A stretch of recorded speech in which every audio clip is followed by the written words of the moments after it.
अस्सलाम वालेकुम। अच्छा बच्चों, हम इस वीडियो में क्लास 9 फेडरल बोर्ड मैथमेटिक्स 2025 के पहले पेपर के एमसीक्यू सॉल्व करेंगे। मैं जल्दी जल्दी आप लोगों को ये एमसीक्यू सॉल्व करवाऊंगा सिखा के इंशाल्लाह। तो पहला एमसीक्यू जो है वो है 1/4 की पावर होल पावर -1/2। ठीक है जी। इस एमसीक्यू को हम कैसे सॉल्व करेंगे?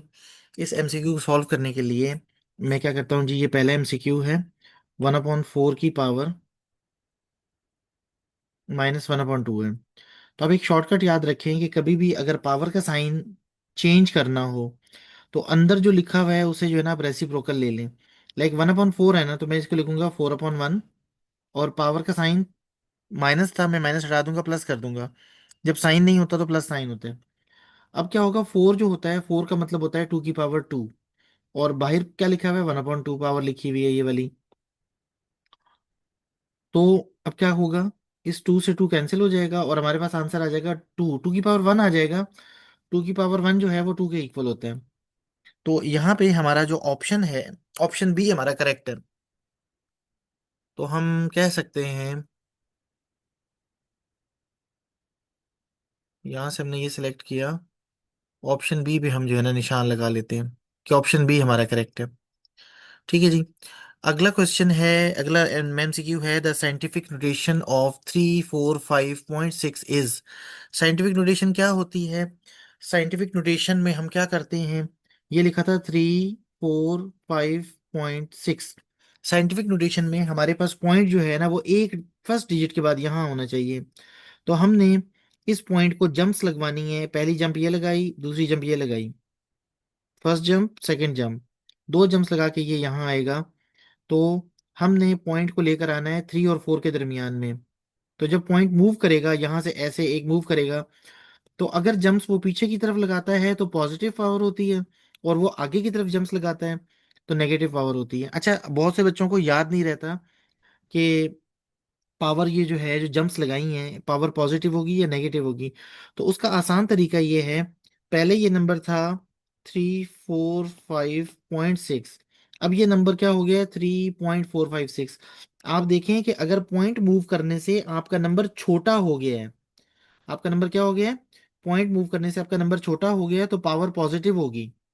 और अगर पॉइंट मूव करने से आपका नंबर बड़ा हो गया है, आपका ये वाला नंबर अगर बड़ा हो जाए तो फिर पावर नेगेटिव होगी। ऑपोजिट होता है। तो इसका आंसर है 3.456 मल्टीप्लाई बाय 10 की पावर 2, इसका आंसर है। ठीक है। तो पहला ही ऑप्शन है इसका, फर्स्ट ऑप्शन इसका करेक्ट है। ठीक हो गया जी। अच्छा जी, आगे चलते हैं, तीसरे एमसीक्यू की तरफ चलते हैं। तीसरा एमसीक्यू क्या है? कहता है जी, given relation R is a subset of dash if X की वैल्यू जो है वो है 246, वाई की वैल्यू है 135, और रिलेशन क्या है, रिलेशन है उसमें जो ऑर्डर्ड पेयर बने हुए हैं 1,2, 3,4, 5,6। तो आप ये देखेंगे इसमें ये जो पहले वाले हैं, पहले वाले कौन से हैं, इस ये जो बाइनरी रिलेशन इनमें फर्स्ट कौन से हैं, 1, 3, 5। ठीक है। शुरू वाले जो है, पहले वाले 1, 3, 5, 1, 3, 5 किससे बिलोंग करते हैं, वाई से बिलोंग करते हैं। और सेकंड वाले जो हैं वो हैं 2, 4, 6। तो 2, 4, 6 किससे बिलोंग करते हैं, एक्स से बिलोंग करते हैं। तो पहले वाई वाले हैं तो वाई पहले होगा, बाद में एक्स वाले हैं तो एक्स बाद में होगा।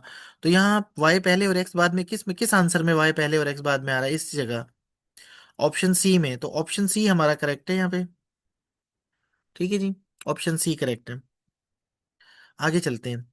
कहते हैं जी, what statement does the shaded region represent. ये जो शेडेड रीजन है, ये बी और सी के दरमियान जो मुश्तरका इलाका है, जो कॉमन एरिया है बी और सी के दरमियान, उसको इसने किया हुआ है। हाँ, ए जो है ना, ए का भी थोड़ा सा हिस्सा है, लेकिन ए का जो हिस्सा है ना, उसे हम कोई खास नाम नहीं दे सकते। तो यहाँ पे बी और सी के दरमियान कॉमन है। तो हमारा ये जो ऑप्शन सी है, पहला ऑप्शन हमारा नहीं है, क्योंकि वो कह रहा है कि ए बी सी तीनों के दरमियान कॉमन है।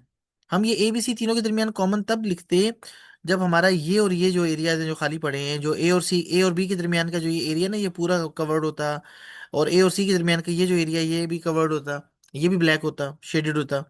तो क्योंकि ये सिर्फ जो है ना, ये जो ब्लैक एरिया नजर आ रहा है, ये सिर्फ बी और सी के दरमियान है, ए का भी कुछ हिस्सा है।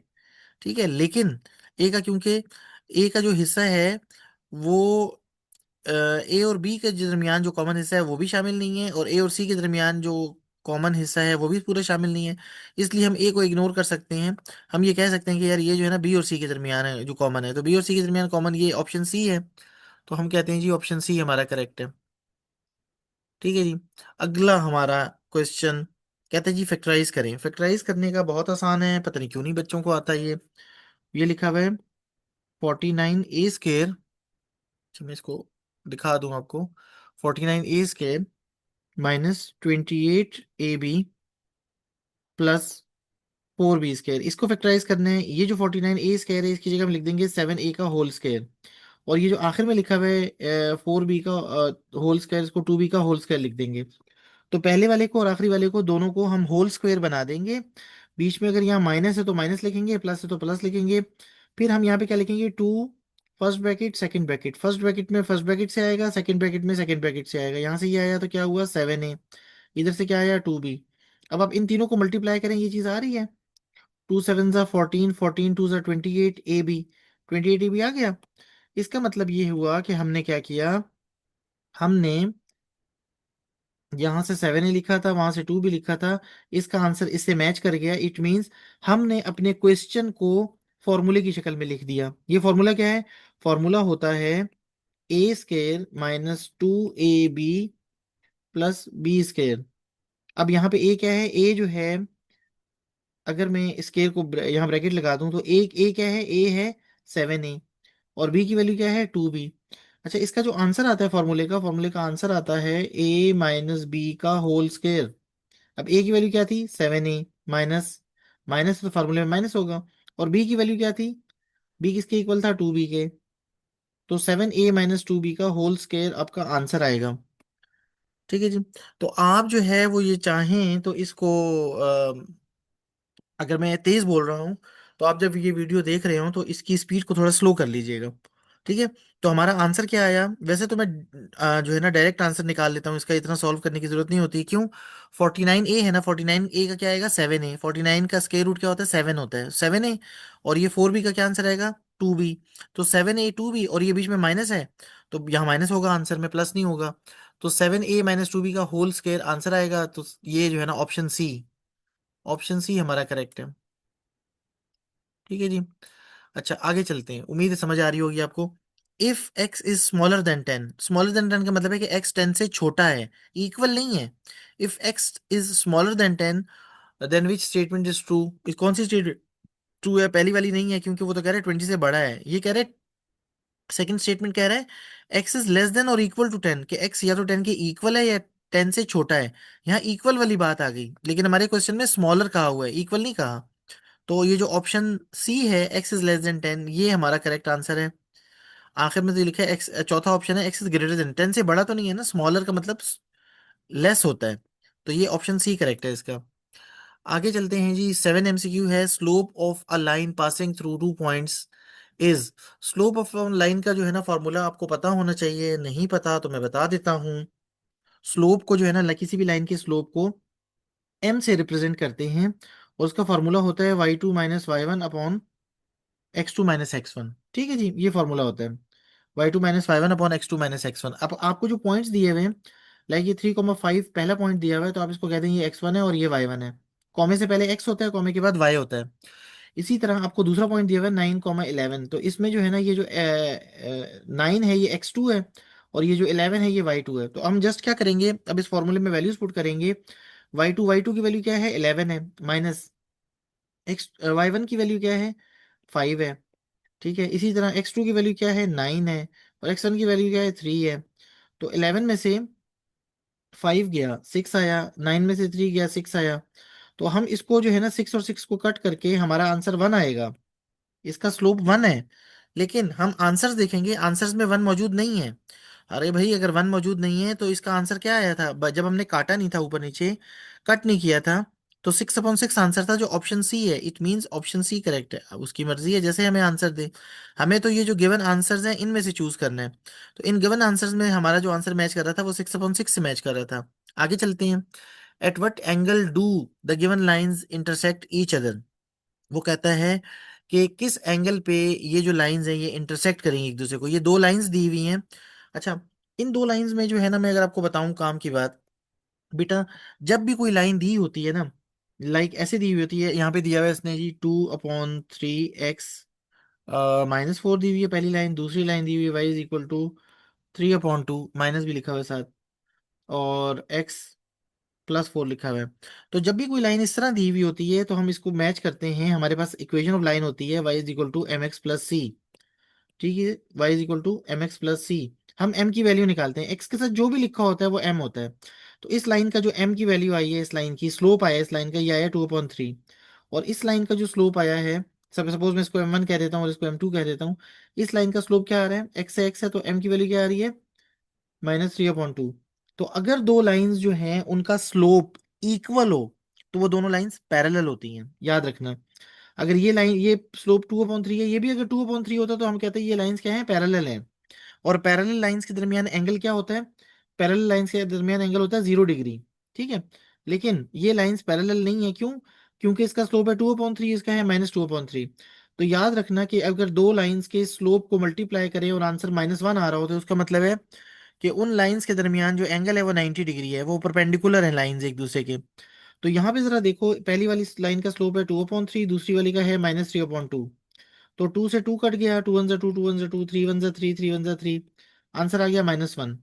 तो ये हमारी जो बात है कि अगर दो लाइंस के स्लोप्स का प्रोडक्ट, प्रोडक्ट कहते हैं जब दो या दो से ज्यादा नंबर्स को मल्टीप्लाई करने पे जो आंसर आता है उसे प्रोडक्ट कहते हैं। तो m1 और m2 दोनों क्या थे, स्लोप थे दोनों लाइंस के, इन दोनों को मल्टीप्लाई करने पे -1 अगर आ गया, इसका मतलब है कि ये दोनों लाइंस एक दूसरे के परपेंडिकुलर हैं। और परपेंडिकुलर लाइंस के दरमियान जो एंगल होता है वो होता है 90 डिग्री। तो ऑप्शन सी करेक्ट है हमारा। ठीक है जी, आगे चलते हैं। क्वेश्चन नंबर 9 है, what is the value of x in the given similar triangle. ये दोनों सिमिलर ट्राइंगल है, जैसे जैसे बिल्ली का बच्चा और बिल्ली जो है ना वो एक जैसे होते हैं ना। ठीक है, इसी तरह ये जो है ना छोटी ट्राइंगल है, ये बड़ी ट्राइंगल है, लेकिन ये सिमिलर का मतलब है बिल्कुल एक जैसी है। इसी ट्राइंगल को बड़ा कर दिया है। जब हम किसी छोटी ट्राइंगल को बड़ा करके बड़ी ट्राइंगल बनाते हैं तो हम हर एक साइड को मल्टीप्लाई करते हैं किसी चीज से। अब चलें ये देखें कि 3 को मैंने किस से मल्टीप्लाई किया होगा कि 9 आया होगा। जाहिर है ये वाली साइड, इन दोनों में आपस में रिश्ता है।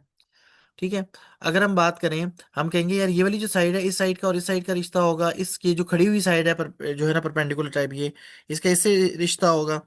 तो मुझे ये 3 को मैंने किससे मल्टीप्लाई किया होगा कि 9 आया होगा। 3 3 9। तो जाहिर है मैंने 3 को 3 से मल्टीप्लाई किया तो 9 आया। तो यहाँ क्या लिखा होगा जिसको मैंने 3 से मल्टीप्लाई किया तो 6 आ गया। जाहिर है यहाँ 2 लिखा होगा, 2 3 6, 3 3 9। और यहाँ x की जगह 2 लिखा होगा, 2 3 6। तो ये जो x की वैल्यू है ये 2 होनी चाहिए। तो x जो है वो 2 है, option B. Option B correct है हमारा।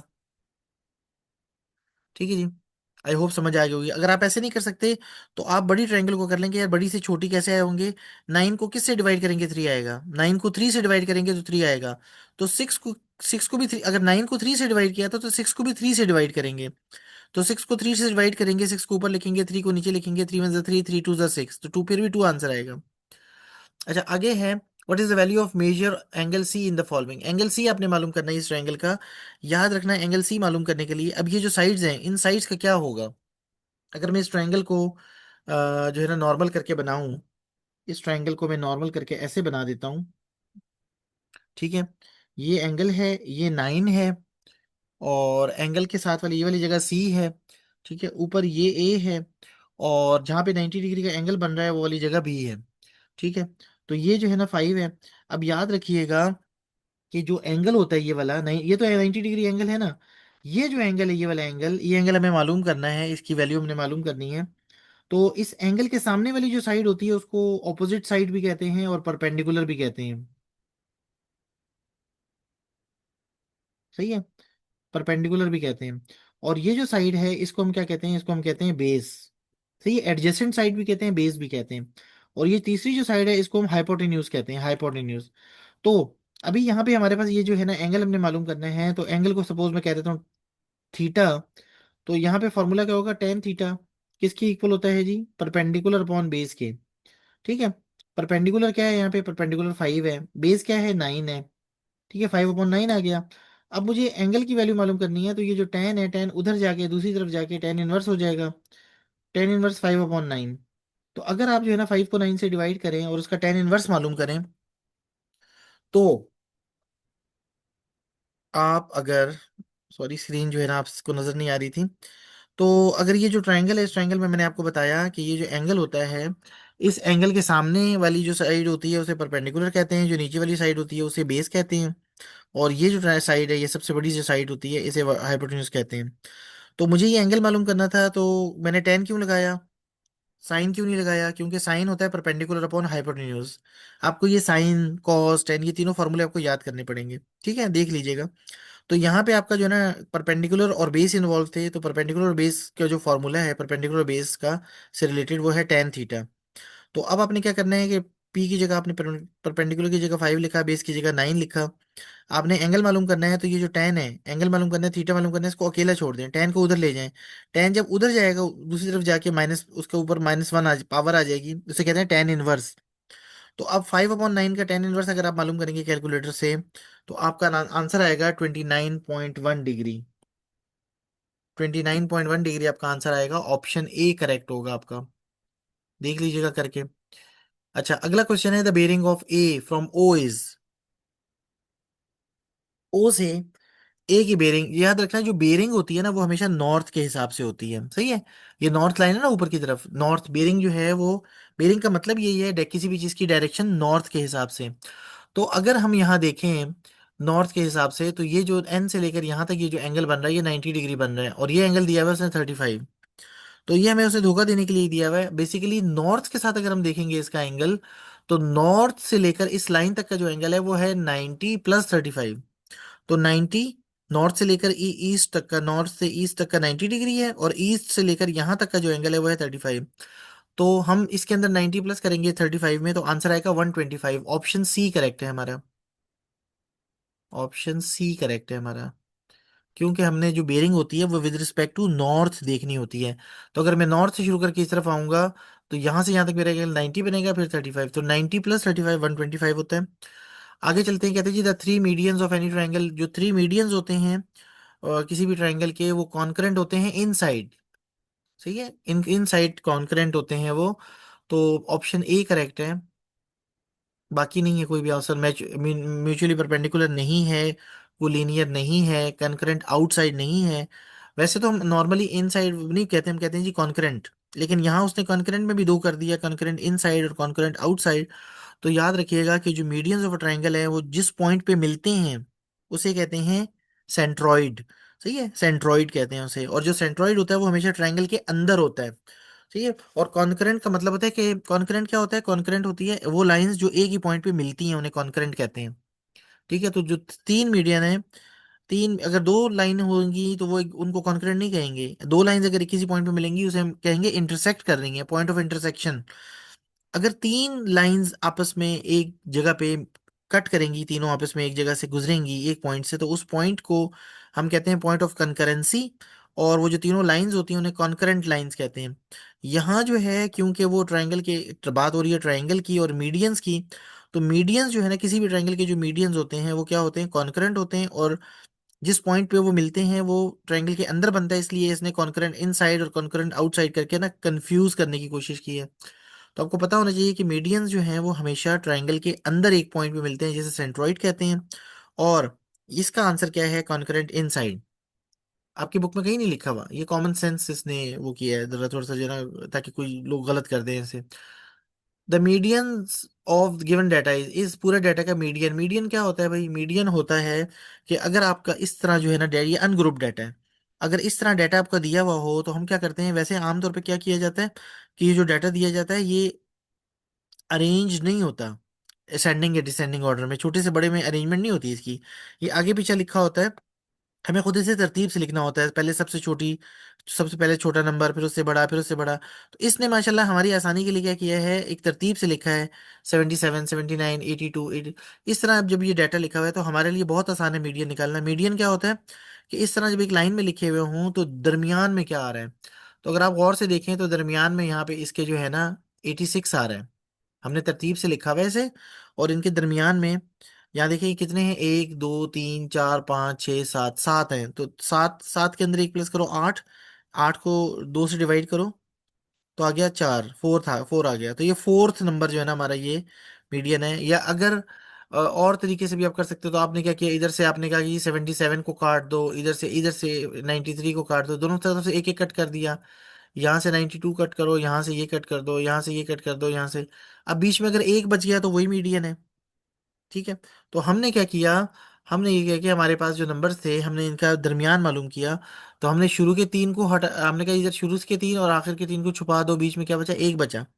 अगर ये ज्यादा होते, बीच में 2 बच जाते, तो दोनों को प्लस करके एवरेज निकालनी थी।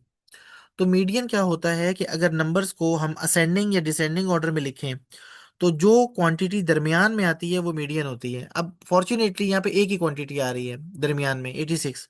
तो इसका आंसर क्या है, 86 है। 86 क्या है, ऑप्शन सी है। तो ऑप्शन सी करेक्ट है।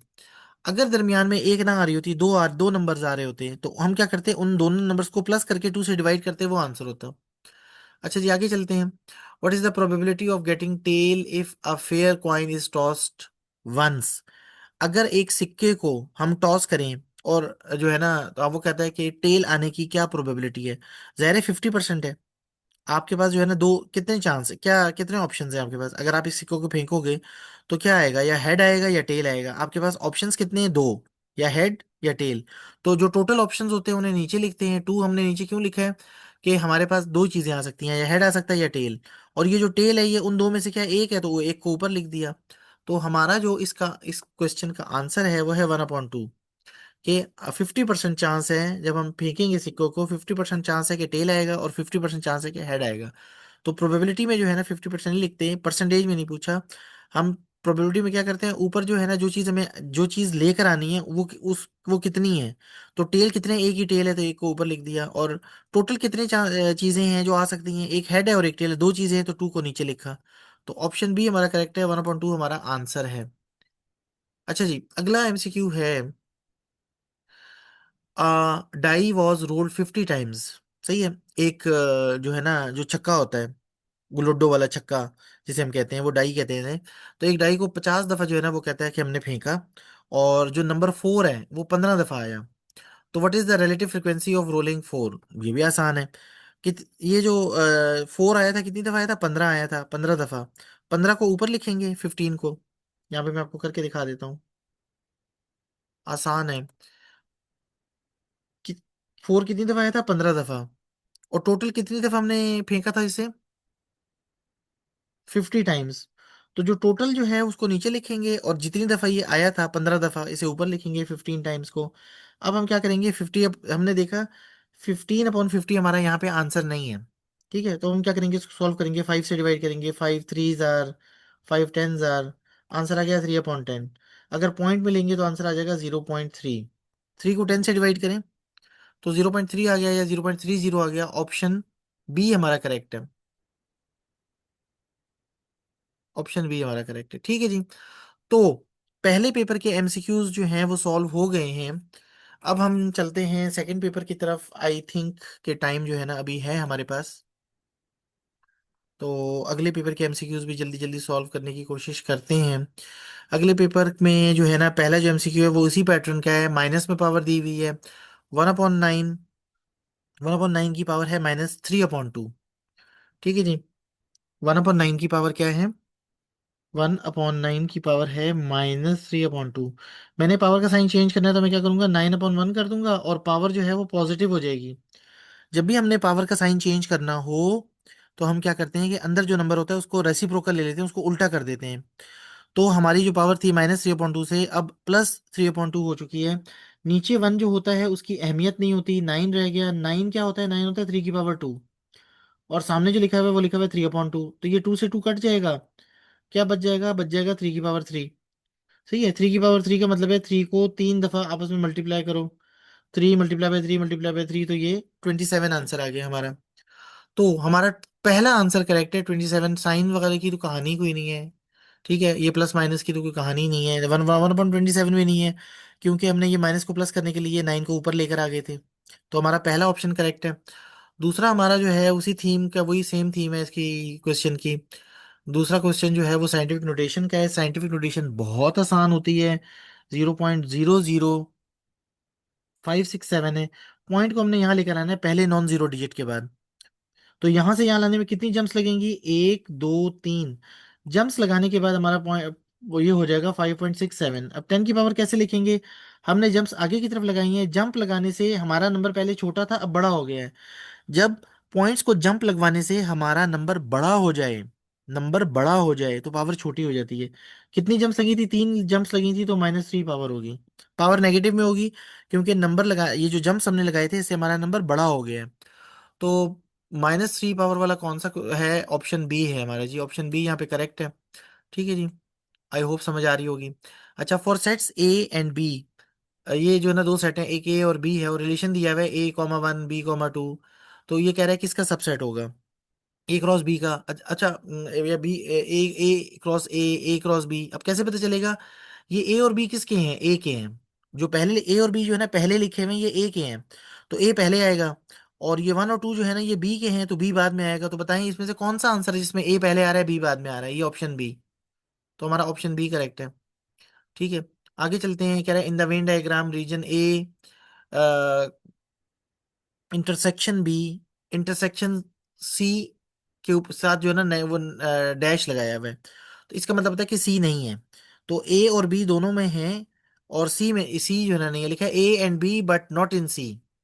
A and B not in C, ये वाला पहला वाला ऑप्शन करेक्ट है आपका।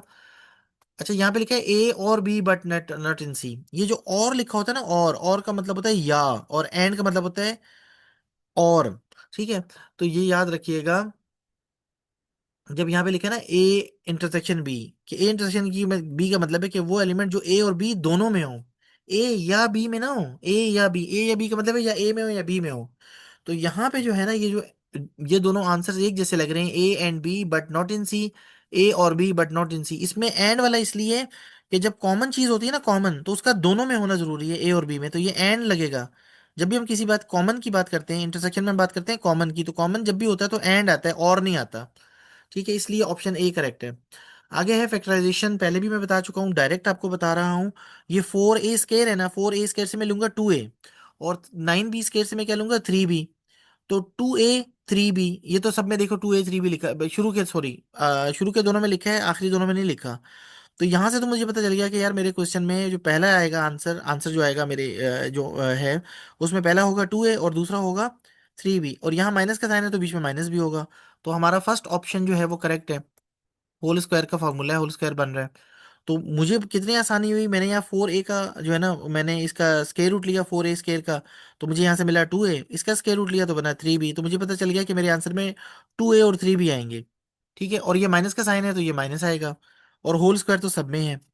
अच्छा, आगे है, pizza cost ₹1350 and you have ₹2500, maximum how many or slash much pizza you can be, pizza can be bought with this money. तो आपने सिंपल क्या करना है कि 2500 को 1350 से डिवाइड कर देना है। 2500 को 1350 से डिवाइड करोगे तो आपका आंसर आएगा 1.85 के करीब आएगा। तो ठीक है, अब आप जो है ना ज्यादा से ज्यादा वन, अगर आपको वो टुकड़े करके भी दे तो 1.85 आप पिज्जा जो है ना ले सकते हो, या उससे कम, या उतना ले सकते हो या उससे कम ले सकते हो।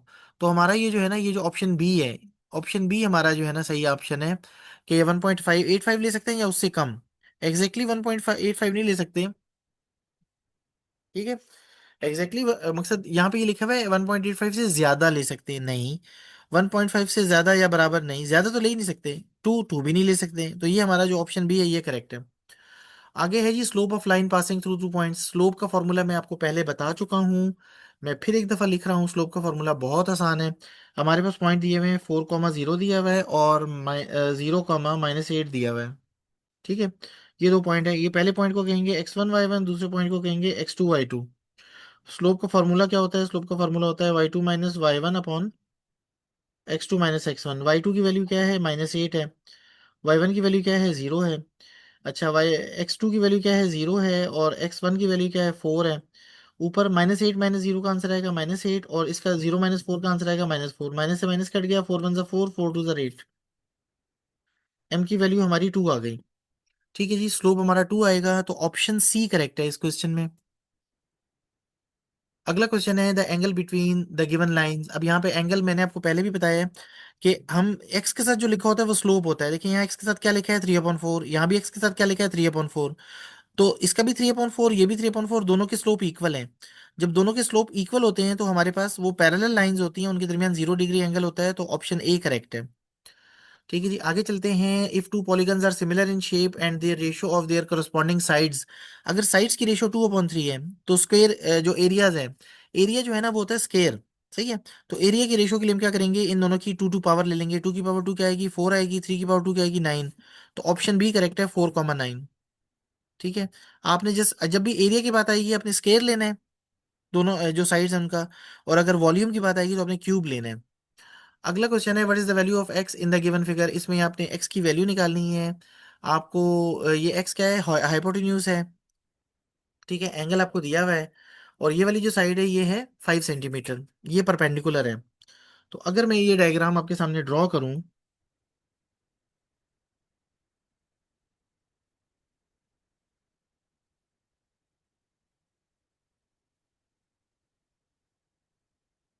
ये जी मैंने आपके सामने डायग्राम ड्रॉ की। ठीक है। हमें एक्स की वैल्यू मालूम करनी है, तो इसमें पहले बात है फार्मूला क्या लगेगा। ये दो साइड्स इन्वॉल्व हैं, एक परपेंडिकुलर इन्वॉल्व है और एक हाइपोटेन्यूज इन्वॉल्व है। तो फार्मूला लगेगा sine theta is equal to perpendicular upon hypotenuse. अब मुझे क्या मालूम करना है, हाइपोटेन्यूज मालूम करना है। हाइपोटेन्यूज को मैं इधर ले आऊंगा और साइन थीटा को मैं नीचे ले जाऊंगा। अब इसके अंदर मैं क्या करूंगा, वैल्यूज पुट करूंगा। इसकी वैल्यू है 5 और साइन के साथ क्या आ गया, 35 डिग्री। तो हम जब इसको सॉल्व करते हैं तो हमारा आंसर आता है 0.87 के करीब आंसर आता है हमारा। सही है, 0.87। अब यहाँ हमारा आंसर नहीं है, ये एमसीक्यू उसने पता नहीं वल्ला आलम गलत दिया है। लेकिन करीब तरीन जो हमारा आंसर है 8.7 के, वो है 10 सेंटीमीटर। तो हम ऑप्शन बी को मजबूरन करेक्ट करेंगे, अदरवाइज एमसीक्यू में हमारे पास सारे के सारे आंसर रॉन्ग है, कोई भी आंसर ठीक नहीं है। A ship sails on a three figure bearing 075 डिग्री, in which direction the ship is heading. अब याद रखिएगा, ये 75 डिग्री जो होता है ना, 0 से लेकर 90 डिग्री, वो है नॉर्थ और ईस्ट के दरमियान में। 0 से लेकर 90 डिग्री जो है वो नॉर्थ और ईस्ट के दरमियान है। तो 0.75 डिग्री का मतलब है नॉर्थ ईस्ट। 0 डिग्री होता है नॉर्थ, 90 डिग्री होता है ईस्ट। तो 0 और 90 के बीच में हो तो वो होता है नॉर्थ ईस्ट। सही है, ये आई होप आपको याद रहेगा। अगला एमसीक्यू है, in how many equal area triangles do the three medians divide a triangle. जब पहला मीडियन हम ड्रॉ करते हैं तो दो हिस्से हो जाते हैं ट्रायंगल के, दो ट्रायंगल बन जाती हैं। दूसरा मीडियन ड्रॉ करते हैं, चार ट्रायंगल बन जाती हैं। जब हम तीसरा मीडियन भी ड्रॉ करते हैं, तीनों के तीनों मीडियन ड्रॉ करते हैं, तो हमारे पास छह ट्रायंगल बन जाती हैं इक्वल एरिया की। ठीक है जी, इसका आंसर है 6।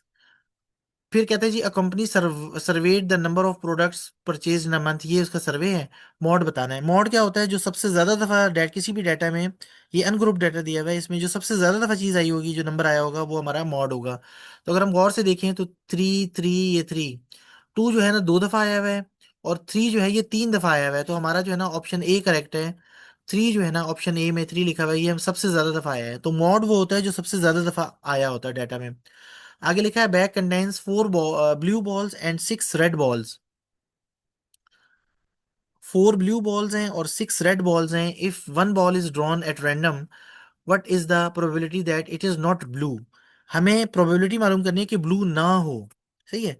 अच्छा, ब्लू ना होने का क्या है, मैं कहता हूँ कि हम ये कह सकते हैं कि हमने ये प्रोबेबिलिटी मालूम करनी है कि जब भी हम बॉल निकालें वो रेड निकले। भाई ब्लू ना हो का मतलब है कि रेड हो। भाई दो ही है ना, एक ब्लू है और एक रेड है। वो कह रहे हैं कि चांस बताओ, प्रोबेबिलिटी कहते हैं चांस को। चांस बताओ, प्रोबेबिलिटी बताओ कि जब हम जो भी बॉल निकालें वो ब्लू ना हो। तो ब्लू ना हो का मतलब है कि वो रेड हो। तो रेड कितनी है, रेड बॉल्स कितनी है, 6 हैं। तो 6 को मैं ऊपर लिखूंगा। ठीक है, मैं यहाँ पे आपको करके भी दिखा देता हूँ। ब्लू ना हो का मतलब है कि रेड हो। सही है। तो रेड बॉल्स हमारे पास जनाब जो है ना कितनी है, रेड बॉल्स हमारे पास 6 हैं।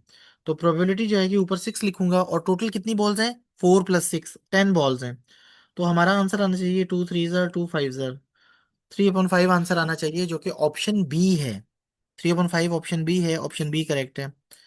ठीक है जी, आगे है हमारा अगला MCQ. A 50 trials an event occur 10 times. 50 जो है ना हमने ट्रायल्स किए, उसमें एक इवेंट था वो 10 दफा हुआ। What is the relative frequency. तो बहुत आसान है, जो चीजें 10 दफा आई है ना, 10 को ऊपर लिख दो, और 50 टोटल थे, टोटल को नीचे लिख दो। तो 10/50 जो है ना हमारा इसका आंसर होगा। चांसेस का ऊपर 10 लिखेंगे और नीचे 50 लिखेंगे, 0 से 0 कट गया, आंसर आ गया 1/5। तो 1/5 कौन सा आंसर है, फर्स्ट ऑप्शन है। तो यहाँ हमारा ऑप्शन ए करेक्ट है।